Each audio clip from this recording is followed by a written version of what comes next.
El siguiente ponente es Manuel Toaria. Manuel es asesor científico de Abancua Oceanographic Agora SL y es físico por la Universidad Complutense de Madrid y periodista científico. Entre otras cosas, ha escrito sobre ciencia en medios generalistas, ha publicado libros y ha dirigido publicaciones de divulgación científica.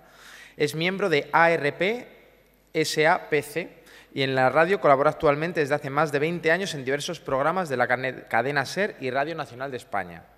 Viene a hablarnos de ciencia, pseudociencia, ficción, religión, fantasía, mito.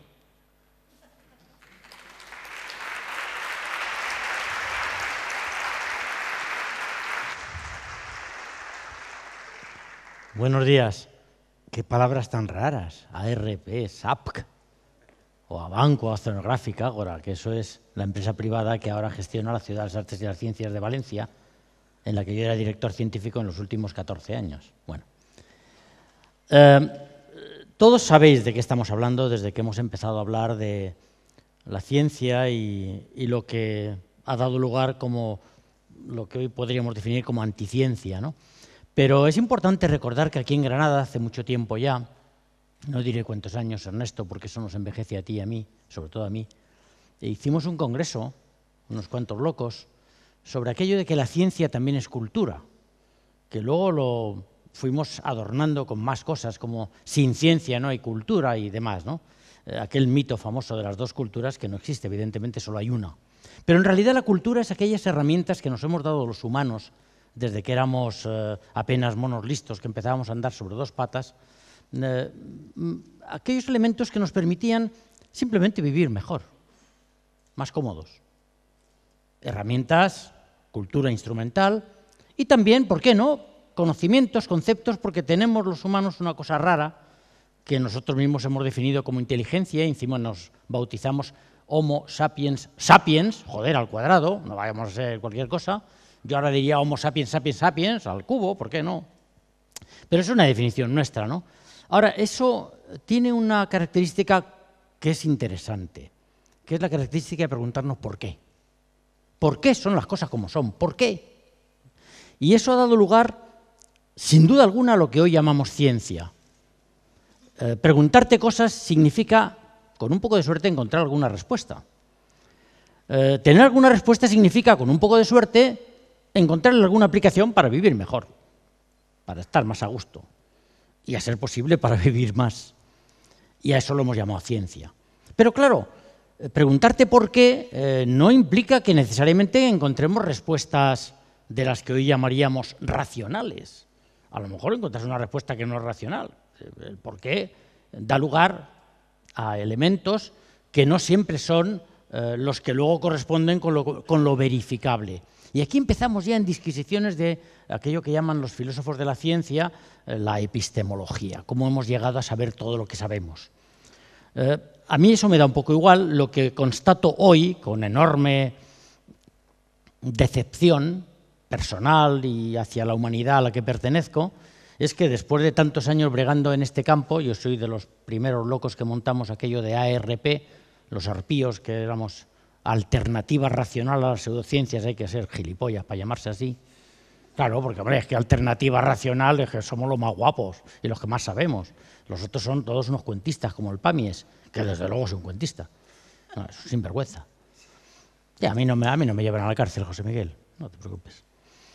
No, lo que pasa con esto es que la ciencia ha dado lugar a cosas que no son, hoy llamamos, no ciencia. Y yo constato que eso crece mucho. Estos ejemplos que estamos viendo son solo una gotita de agua en el océano de esa especie de no ciencia que nos invade por todos lados. Y eso a pesar de los esfuerzos enormes de grupos como estos, de congresos como este o de reuniones, las revistas, en fin.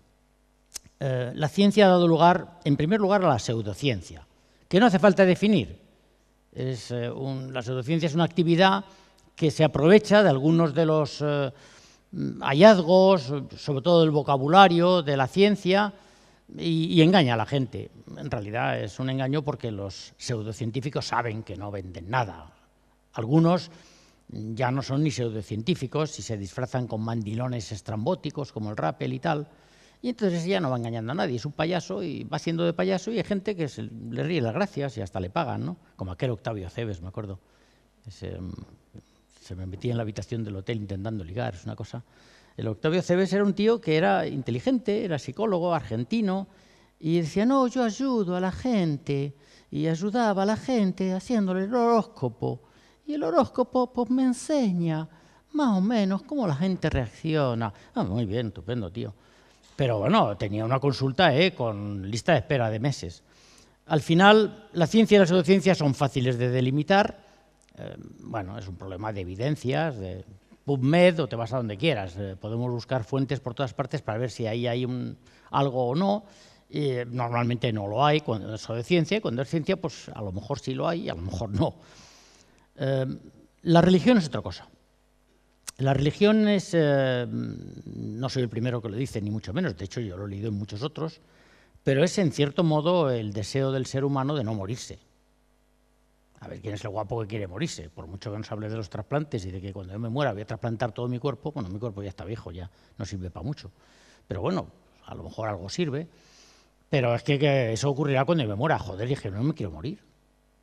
Nadie se quiere morir. Y entonces la muerte es muy desesperante. Y cualquiera que te cuente que no te vas a morir, pues como mínimo, sabes que es mentira, pero dices, coño, a ver, ¿qué dice? ¿Cómo? ¿Que no me voy a morir? Dice, no, porque usted tiene dentro una cosa mágica, una cosa estupenda, que es el espíritu, el alma. Eso lo inventó Descartes, pero bueno. Y el alma es aquello nuestro que no es tangible, que no es material. Lo material huele, tiene pelos, sudas, guarrería de líquidos orgánicos, ¡guau, qué asco! Pero en cambio lo espiritual es mágico, es que es etéreo, es que no es. ¿Vale?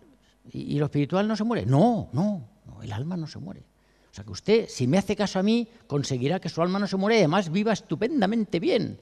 Una vez que su cuerpo se haya quitado de él y del dolor de pies y de que la espalda y tal, una vez que te quites eso, ya vas a vivir feliz toda la eternidad, toda la eternidad. Coño, ¿y qué voy a hacer yo toda la eternidad? Contemplar a Dios. Joder, qué rollo. Bueno, pues entonces vamos a inventarnos algo mejor. Tendrá usted un montón de señoritas desnudas a su alrededor, las huríes. Y el profeta ahí al fondo bendiciendo a todos, tal. El jardín este que nos enseñaban Mulet antes, pero el jardín eran unos sosos, coño, bailando y al corro de la patata desnudos. No, hombre, las huríes, esas sí que son buenas. Vale, me hago maometano y me voy al cielo de los maometanos. Pero tampoco, porque, joder, es que las huríes también son espirituales. ¿Dónde está la chicha? Para tocar. Es que no, eso es vasto. Los líquidos orgánicos estos estupendos del orgasmo, que dura poco, pero, joder, está bien. No, eso tampoco, ¿no? Al final dices, bueno, pues ya he visto de la religión, en el fondo, oiga, mire usted, es que me voy a morir. Así que no me engañe, yo lo siento. Y lamento, porque además ha habido antes una excelente persona a la que adoro, porque la gente que trabaja en el mundo de los trasplantes y de la medicina es una gente a la que amo personalmente como ser humano, pero lo siento, yo sigo pensando que la religión nos engaña para decirnos que después de la muerte va a haber algo. No, mire usted, después de la muerte no hay nada. Bueno, pero si te dejas engañar, vale, mientras no te saquen los cuartos, que al final es un poco eso. También te lo saca la Junta de Andalucía para pagar una organización de trasplantes, aunque sea de tejidos o de lo que sea, pero también te lo sacan para otras cosas. Bueno, vale, sí, pero es que los impuestos son necesarios en el mundo de hoy. En última instancia, pensad que la religión está siempre basada en nuestra idea de finitud. Somos finitos y lo único que tenemos que hacer, en mi opinión de viejo, es ser conscientes de eso. A mí me queda poca vida, a mí, que tengo 71 años y medio, me queda poca vida. Joder, pero la que queda la pienso aprovechar que no veáis. Hasta me vengo un domingo aquí a hablar con vosotros. Bueno, y a ver algún amigo viejo y algunos más que veré. Y jóvenes. ¿Qué más hay? Hay la pseudociencia, hay la ciencia, hay la religión y luego hay la fantasía. ¿Qué sería de nosotros sin la fantasía? Pues probablemente la fantasía forma parte del mismo sistema mental que nos ha permitido preguntarnos por qué y cómo son las cosas como son. La fantasía es humana. La necesidad de fabular, de imaginar cosas que no existen, de poder pensar en cosas fantásticas, inventarnos mitos, inventarnos seres extraños, capaces de casi cualquier cosa, es extraordinaria. La fantasía conduce a la ciencia ficción y a la fantasía ficción. Hay una diferencia sutil y probablemente difícil de establecer entre ambas. Para mí, la ciencia ficción claramente es aquella novelística, aquella fantasía ejercida por alguien que tiene ese don para escribir fantasiosamente, partiendo de elementos que la ciencia conoce o que no contradicen lo que la ciencia sabe, porque algunas cosas la ciencia las sabe, otras no, pero algunas las sabemos. Entonces, esta ciencia ficción un poco exigente es extraordinaria. A mí me encanta y me confieso fan de la ciencia ficción exigente. La fantasía ficción es otra cosa, es aquella que permite ir más allá de lo que la ciencia sabe y que te permite viajes en el tiempo hacia atrás, que te permite viajar muchísimo más deprisa que la velocidad de la luz, como Star Trek, velocidad hiperlumínica, y se pone la nave esta, la Enterprise, ¡guau!, velocidad hiperlumínica, se apaga todo y se ve una especie de rayos de luz así curiosos y luego ya has viajado lejísimos en unos segundos. Está muy bien, es muy imaginativo para el guionista poder viajar a galaxias lejanas de esa manera, pero naturalmente eso es fantasía. Bueno, a mí la fantasía me divierte menos que la ciencia ficción, pero no me parece mal. Jamás la confundiría con la ciencia, claro, ¿no? Siempre hay alguien que te dice, no, pero es que eso es hoy, pero ¿y mañana? Mañana seguramente será posible. Sí, yo creo que no. Yo creo que hay cosas que no serán posibles nunca, como por ejemplo que el hombre sea inmortal, pues eso no es posible. Claramente no, ni el hombre ni ninguna otra cosa que se llame vida, porque la vida lleva aparejada la idea de la muerte y no hay tutía, eso es imparable. Pero en todo caso, esas son actividades fantasiosas realmente útiles. El único problema es que mucha gente la fantasía se la acaba creyendo. Se la acaba creyendo de verdad y creyendo que es realidad. En este mundo neurótico en el que vivimos también, pero eso ocurría también en la Edad Media, mucho más que ahora, ¿no? Bueno, ya está. ¿Cómo podemos combatirlo? Yo creo que simplemente preguntándonos por qué y cómo. Si es que no hay otra. Aquello que llamaba Dawkins la evidencia. Busque usted evidencias. No se fíe ni de la tradición. No se fíe del principio de autoridad. Alguien ha terminado su charla diciendo, y no os fiéis de lo que os he dicho. Buscar siempre fuentes. Exactamente. Yo puedo ser un mentiroso compulsivo, pero muy convincente, como la mayor parte de los que tienen principio de autoridad o los que tienen revelaciones, que eso ya son la monda. Gente que ha tenido una revelación y la transmite y la gente se lo cree. Digo, estupendo, vale, otro Mesías, otro... En fin, también lo contaba antes Mulet. Yo creo que en este sentido lo único que cuenta es tu propia evidencia, pero evidencia de verdad. O sea, busca evidencias donde puedas y donde quieras. Y ya está, eso es ciencia. Todo lo demás es fantasía, mito, es pseudociencia, y generalmente sirve para engañar a la gente y sobre todo para cobrarle dinero a la gente. Bueno, bien, todo el mundo tiene que vivir de algo, pero mejor no vivir del engaño. Enhorabuena por este congreso, a los que lo habéis organizado y sobre todo a los que habéis permitido que estemos aquí unos cuantos, porque es un placer. Gracias.